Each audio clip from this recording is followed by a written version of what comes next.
শহীদ যারা হয় এদের নিয়ে যারা উল্টা পাল্টা ধারণা করেন, কোনদিন এই মুখ দিয়ে কথা বলবেন না যারা মরে গেছে, এমনি না, ওনারা জীবিত, কিয়ামত পর্যন্ত শুধু জীবিত এইটাই থাকবে, আমরা টের পাই না। এরপরের কথা আল্লাহ দিয়েছেন, মানুষ যেহেতু ধারণা করতে পারে, মুখে হয়তো বলে না, কিন্তু ধারণা করতে পারে যে মরে গেছে।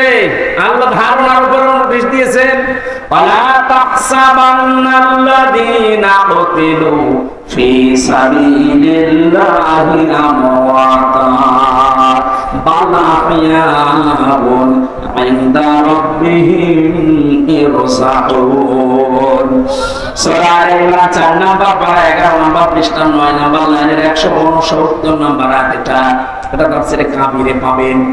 আল্লামা ফখরুদ্দীন রাজি রাহমাতুল্লাহ আলাইহি ব্যাখ্যা করতে গিয়ে লিখেছেন, ওই পৃথিবীর মানুষেরা মুখ দিয়ে তো বলবেই না, অন্তরে যেন ধারণাও কোনোদিন না আসে যে শহীদরা মরে গেছে। এটা ধারণাও করা যাবে না। বরং তারা জীবিত, বরং তারা কি আরো জোরে ইনদা রাব্বিহিম ইরসাউন, তারা তাদের রবের কাছে খাবার খাচ্ছে। শহীদ আবু সাঈদের বাড়িতে গিয়েছিলাম, যে গরিব মানুষ, 6টা ছেলে, ওনার এটা ছোট। ওনার বাবা আমাকে বলছিল যে অবস্থায় ওদের বাড়ি ঘর দেখলাম, আমার মনে হয় 3 বেলা পেট পুরে খাবার খাওয়ার মতো পরিবার না।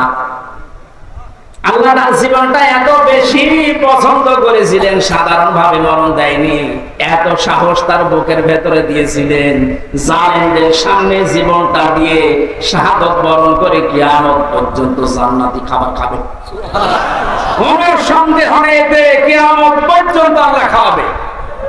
কারণ যেহেতু মরে না, জীবিত থাকে, আর জীবিত থাকলে খাওয়া লাগে, খাওয়া লাগে না? আর খেয়ে রক্ত গোশত তৈরি হয়, খাবার খেলে মানুষের রক্ত গোশত তৈরি হয়। ওই দিন আমার মাহফিল, দিন রাতের বেলা গিয়েছিলাম ওখানে, রাত 9:30টার পরে অনুষ্ঠান ছিল আমার গাইবান্ধার গোবিন্দগঞ্জে। ওখানে এসে উঠলাম, জেলা আমির সাহেব এসে আমার বলছে, আমির হামজা, 1 মাস আগে এখানে সাব্বির নামে একামতে দিনের একজন, ওকে মেরে ফেলা হয়েছিল। 1 মাস পরে ওর কবর খুঁড়ে কবর ভেঙে গেছে বৃষ্টিতে, দেখলাম ওর কবরের ভেতর থেকে তাজা রক্ত পাওয়া যাচ্ছে। সিরাজগঞ্জবাসী আল্লাহর কসম করে বলছি, কোরআনের আয়াত আমি 100 ভাগ বিশ্বাস করি। শাহাদত বরণ করলে সত্যি এরা কিন্তু মরে না, এরা জীবিত। আর জেগে থাকলে যেহেতু খাওয়া লাগে, আর খেলে মানুষের রক্ত গোশত চর্বি তামড়া তৈরি হয়। 1 মাস পরে জন্য কবর ভেঙে যাওয়ার পরে দেখা যাচ্ছে ওর রক্ত, টাটকা রক্ত। তার মানে আল্লাহ 1 মাস তাকে না খাওয়িয়ে রাখে নাই। না খাওয়িয়ে রাখলে তো পাওয়া যেত না। কথা বলবেন? একটা বাস্তব আরেকটা প্রমাণ দিচ্ছি, হাদিস। হযরত হামজা রাদিয়াল্লাহু তাআলা আনহু, তার একটা ছোট্ট মেয়ে ছিল। সে শহীদ হওয়ার পরে নবীদের কাছে এসে বলেছিল, ভাই, আমার বাবা যে শহীদ হয়েছে, আপনার মুখে আমি শুনেছি, কোরআনে আছে যে শহীদরা মরে না, জীবিত, ওরা নাকি জান্নাতে ঘুরে বেড়ায়। আমার বাবা যে শহীদ হয়েছে, জীবিত, আমি তা দেখতে চাই। নবীজি বললেন, বোন আমার কি করে দেখাবো এখানে তোমাকে? হঠাৎ করে ছোট মেয়েটা আকাশের দিকে তাকিয়ে বলছে, আব্বু আমি এখানে। নবীজি বলছেন, বোন কাকে ডাক দাও? বলছে, আব্বু ওই যে পাখা লাগিয়ে কার সাথে যেন উঠতেছে। বিশ্ব নবী বলেন, বোন আমার, ওটা দুনিয়া না, ওটা জান্নাতের ভেতরে তোমার বাবা জান্নাতের পাখি হয়ে উঠতেছে। এই লোকটাকে 70 টুকরা করা হয়েছিল, এক লজ্জা স্থান কেটে 3 টুকরা করেছে, বিভিন্ন জায়গায় ছড়িয়ে ছিটিয়ে দিয়েছে, উহুদের ময়দানে, পাহাড়ি এলাকায়। সাহাবায়ে কেরাম তার লাশ টুকরা টুকরা গুলো এনে যখন এক জায়গায় করলেন, কয়েকটা টুকরা পাওয়া যায়নি, এমন দূরে দূরে তারা ফেলে দিয়েছে। নবীজি নিজের চাদরটা দিয়ে হযরতে হামজাকে ঢেকে দিলেন, মাথা থেকে হাঁটু পর্যন্ত ঢেকেছিল, হাতিয়েছে টান, পাহাড় বেরিয়ে থাকে, ঢাকা যায় না। আল্লাহর নবী মুহাম্মদ রাসূলুল্লাহ নিজে সাহাবীদেরকে দিয়ে পাহাড়ি এলাকার লতা পাতা দিয়ে তার পাটা ঢেকে দিলেন, কবরে রাখলেন। যেহেতু সালাত, তার জন্য কাফন দাফনের জন্য ধোয়ান, কোন লাশ ধোয়ানোর সিস্টেম নেই। শহীদরা মরে গেলে তো ধোয়ানো লাগে না, যেভাবে ইন্তেকাল করবে, শাহাদাত বরণ করবে, ওইভাবেই কবর দেওয়া লাগবে। কিয়ামতের দিন উনি ওইভাবে আল্লাহর সামনে উঠে দাঁড়াবে।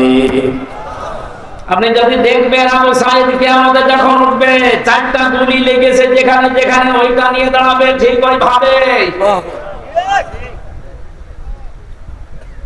আল্লাহ জিজ্ঞাসা করবে, আবু সাঈদ তোমার শরীরে এতগুলো গুলি, রক্তের দাগ কেন? বলবে আমি সালেমদেরকে হটানোর জন্য, মানুষের অধিকার প্রতিষ্ঠার জন্য চেষ্টা চালিয়েছিলাম। শেষ পর্যন্ত সালেমরা আমার বুকে, আমার পেটে, আমার মুখের উপরে গুলি লাগিয়েছে। যে সমস্ত জায়গায় গুলি লেগেছে, ওই জায়গাগুলো একেবারে জিন্দা নিয়ে তোমার সামনে আমি হাজির হয়ে গেছি।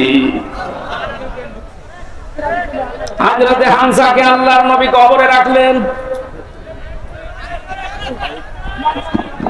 এই ডিস্টার্ব হচ্ছে কেন? এই শোনা যাচ্ছে না? ডাক দিয়ে বলেন হামজাকে, রব্বুল আলামিন এই যে আমার চাচাকে আমি কবরে রাখলাম, এখন পর্যন্ত আমার চাচার উপরে আমি রাজি আছি, খুশি আছি।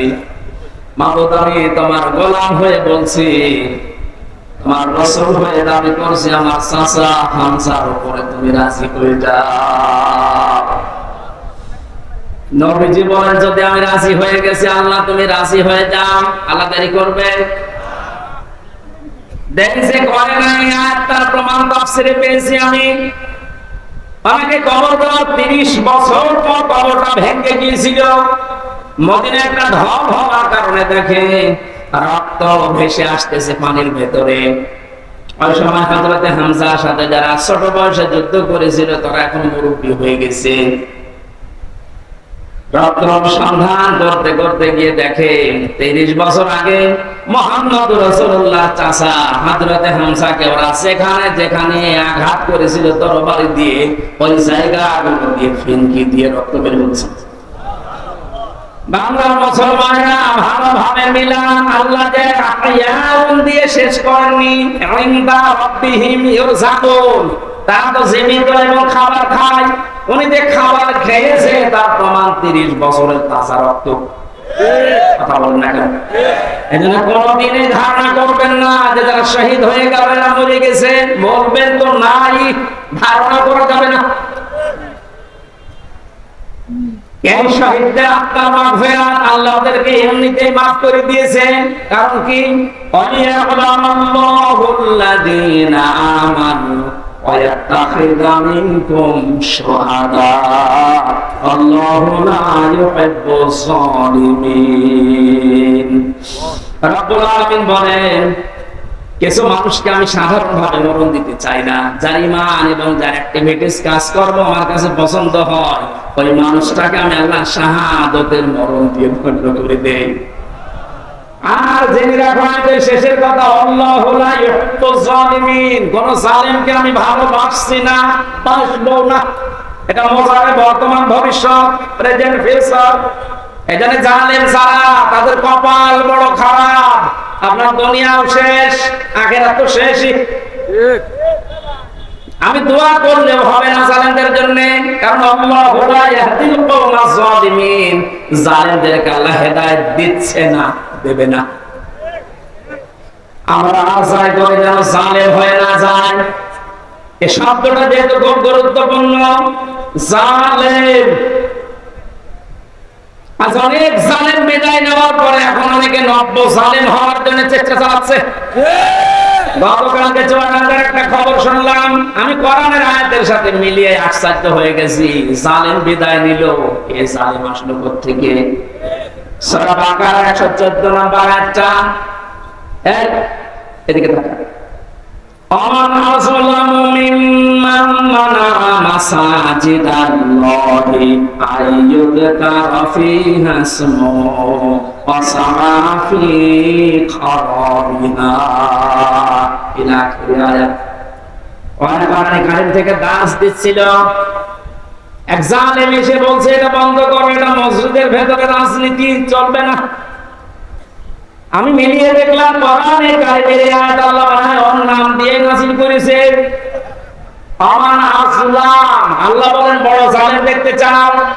আমি আল্লাহর দৃষ্টিতে সবচাইতে বড় জালেম ওই লোকটা মিম্মাম মানা মাসাজিদ আল্লাহ, যে লোকটা আল্লাহর মসজিদের ভেতরে নিষেধ করে আইয়ুযকারা ফিহা ইসমুহু, তার নামের জিকির করতে, তার নামের আলোচনা করতে আল্লাহর ঘর মসজিদে যারা নিষেধ করে এরা আল্লাহর দৃষ্টিতে বড় জালেম।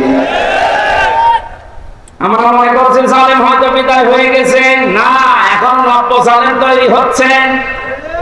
এজন্য জালেম যদি কেউ হয়ে থাকেন, বুঝে হন আর না বুঝে হন, থামেন, আপনার কপালে আগুন লাগবে।